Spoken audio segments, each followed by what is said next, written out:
পরদিন সানহা আরকে এই বিষয় নিয়ে কোনো কিছুই জিজ্ঞাসা করলো না। সামনে বোর্ড এক্সাম, সবাই সেটারই প্রিপারেশন নিচ্ছে। যেও খুব ভালোভাবে প্রিপারেশন নিচ্ছে, কারণ সে তো এতদিন পরীক্ষায় দেয়নি, শুধু আর এর সাথে পরীক্ষা দেবে বলে। না হলে তো যে এতদিনে কলেজে কমপ্লিট করে ফেলতো। আর খুব ভালো স্টুডেন্ট, যে জানে আর খুব ভালোভাবেই পাশ করবে। আর যের কাছে এসব পরীক্ষা কোনো ম্যাটার করে না, সে তো অলরেডি একটি প্রোডাক্টের কোম্পানির মালিক। সে তার ভবিষ্যৎ করে নিয়েছে শুধু স্কুলে থাকার কারণ আর এর পাশাপাশি থাকবে বলে। তারা সবাই হায়ার সেকেন্ডারি এক্সামে ভালোভাবে পাশ করে গিয়েছে। আর ঘরে বসে একা একা ভাবছিল সে এবার কি নিয়ে পড়বে। তার বাবা একজন ডক্টর, তার বাবা চান মেয়ে আমার ডাক্তারি নিয়ে পড়ুক, কিন্তু মেয়ের তো সেসবে ভয়, সে কিছুতেই ডাক্তারি নিয়ে পড়বে না। এইসব ভাবছিলই তার মা তার রুমে আসলো। তার মা রেনুর সঙ্গে কথা বলছিল। হ্যাঁ, চের মা ফোন করেছে, কারণ তাদের বাড়ি পুজোর উপলক্ষে আড়িতে নিমন্ত্রণ করছিলেন তিনি।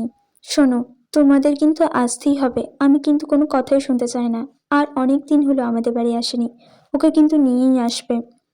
হ্যাঁ হ্যাঁ, আর কে হ্যাঁ হ্যাঁ, ও যাবে না কেন, অবশ্যই যাবে, তুমিই বলো না, আমার কথা তো শুনতে চায় না। আর এই নে রেনু আন্টি। হ্যাঁ আন্টি বলুন, ভালো আছেন আন্টি? হ্যাঁ মা, ভালো আছি। তুমি ভালো আছো? হ্যাঁ আন্টি, আমি ভালো আছি। আঙ্কেল ভালো আছেন? হ্যাঁ, আঙ্কেলও ভালো আছেন। আন্টি আর যে ভালো আছে? যেহেতু পাশ থেকে কথাগুলোই শুনছিল, যেই শুনলো আর তার কথা জিজ্ঞাসা করেছে, তার মনে তো শুধু এটাই বাজছে। আর আমার কথা জিজ্ঞাসা করেছে। শোনো মা, তোমাকে কিন্তু আসতেই হবে, অনেক দিন হয়েছে তুমি আমাদের বাড়ি আসোনি। আসলে আন্টি, আর কি থামিয়ে রেনু বলতে শুরু করলো, আমি কিন্তু কোনো না শুনবো না, আর তোমাদের সবাইকে কিন্তু কালকে আমাদের বাড়ি আসতেই হবে। যদি রেনুর সাথে কথা বলতে বলতে বাইরে চলে গেলেন, কিন্তু আর আচ্ছা, যে কি আমার সাথে কথা বলবে, ও কি আমাকে মনে রেখেছে? অনেক ছোটবেলায় ও আমাকে সুইটহার্ট বলে ডাকতো, ও কি আমাকে ওই নামেই ডাকবে? কি, আমার ভালো লাগছে না। ও আমার সাথে কথা বলবে তো? মনে মনে আরও জেকে খুব পছন্দই করে, কিন্তু সেটা ও বুঝতে পারে না। আর এদিকে তো আর আসবে শুনে যেও প্রচণ্ড খুশি। কাল দিনটা আমার জন্য খুব স্পেশাল। সুইট হার্ট, কখন আসবে তুমি বলো, আমি কিন্তু তোমার অপেক্ষায় আছি। পরের দিন তারা সবাই জেদের বাড়িতে গেল। আরে, আর ভেতরে এসো। কেমন আছো মা? জির বাবা সৌমিক তাকে বললেন, ভালো আছি আঙ্কেল, আপনি ভালো আছেন? হ্যাঁ মা, খুব ভালো আছি। আঙ্কেলকে পেয়ে আন্টিকে ভুলে গেছো দেখছি। না না আন্টি, ভালো আছেন আপনি? হ্যাঁ মা, খুব ভালো আছি, তুমি আসাতে আরো ভালো হয়ে গিয়েছি। চলো চলো, এসো ভেতরে, এসো বসো। ভিতরে ঢুকতে ঢুকতে আর একটু চারিদিকটা দেখে নিল। সবাই তো এখানেই আছে, যে কোথায়, ও কি বাড়িতে আছে? তারা নিচে বসে একটু গল্প করছিল, তারই মধ্যে যে নিচে নেমে এলো।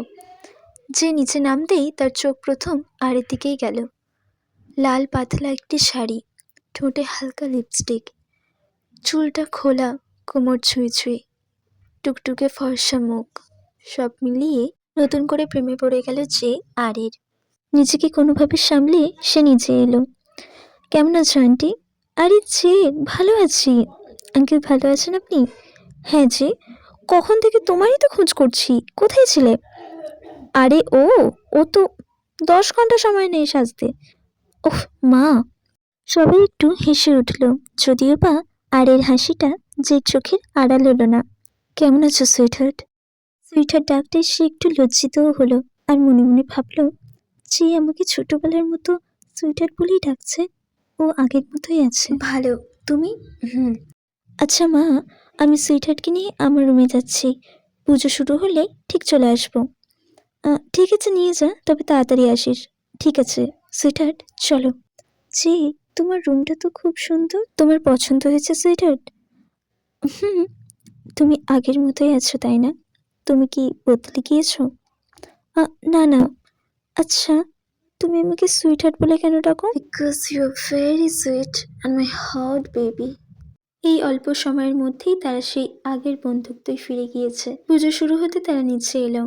আর জিকে একসাথে দেখে যে আর আরের মা বলাবলি করতে থাকলো, দুজনকে একসাথে কি ভালো লাগছে তাই না? শোনো জ্যোতি, পুজো শেষ হলেই কিন্তু ওদের দুজনের বিয়ে নিয়ে তোমার সাথে কিছু কথা আছে। পুজো শেষ হলে পর তারা সবাই প্রসাদ খেয়ে একসাথে লাঞ্চ করলো।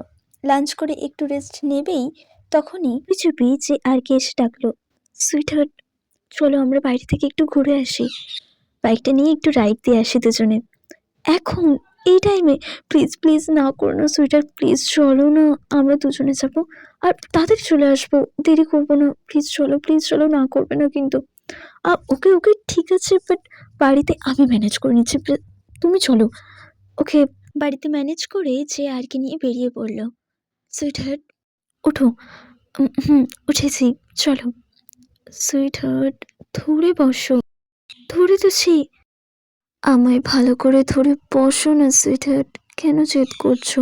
আমি কিন্তু ছুড়েই চালাবো, এতেই হবে, চলো। বাট আরেকবার বলছি কিন্তু, তুমি যাবে না আমি বাড়ি চলে যাবো? নো নো, ওকে ওকে সরি, যাচ্ছি। যে এমনভাবেই গাড়ি চালালো যে সে তাকে খুব ভালো করে শক্ত করে ধরে বসতে বাধ্য হলো। একটু ঘুরে তারা বাড়ি চলে এলো।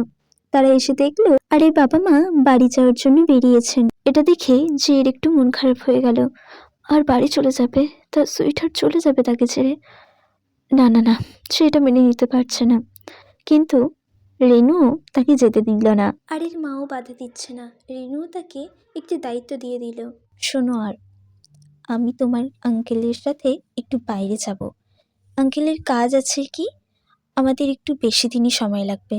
আর তুমি তো জানো যে এর কতটা মাথা গরম, ও কখন কি করে বসবে আমি জানি না। আমার ওকে নিয়ে যথেষ্ট ভয় হয়, আর তুমি থাকলে আমি একটু নিশ্চিন্তে থাকতে পারবো। রেনু এমনিই তাকে ছাড়ছিল না, তার উপরে যদি তাকে থাকার জন্য বলো। 16 কলা পূর্ণ। ব্যাস, আর কি ইমোশনাল ব্ল্যাকমেল, যেখানে সব সময় আর থেমে যায়। আসলে বাড়ির বড়রা মিলে এটাই ঠিক করেছেন, বিয়ের ব্যবস্থা করেছেন তারা। আরজিকে একসাথে রাখার কথা ভেবেছেন। জির মা বাবা বাইরে যাওয়ার আগে ছেলেকে একটি কাগজ দিয়ে গেল, রেজিস্ট্রি পেপার, যেহেতু পেতে না পেতেই সাইন করে দিয়েছে। এদিকে তো আর জানেও না যে তার জের সাথে বিয়ে ঠিক হয়েছে। যে জানে আর এইভাবে সাইন করবে না, তবে এই বিষয়ে সে তাকে জোরও করবে না। তার সুইটহার্ট তার সাথে থাকবে, এটুকুতেই সে খুশি, ভীষণ খুশি।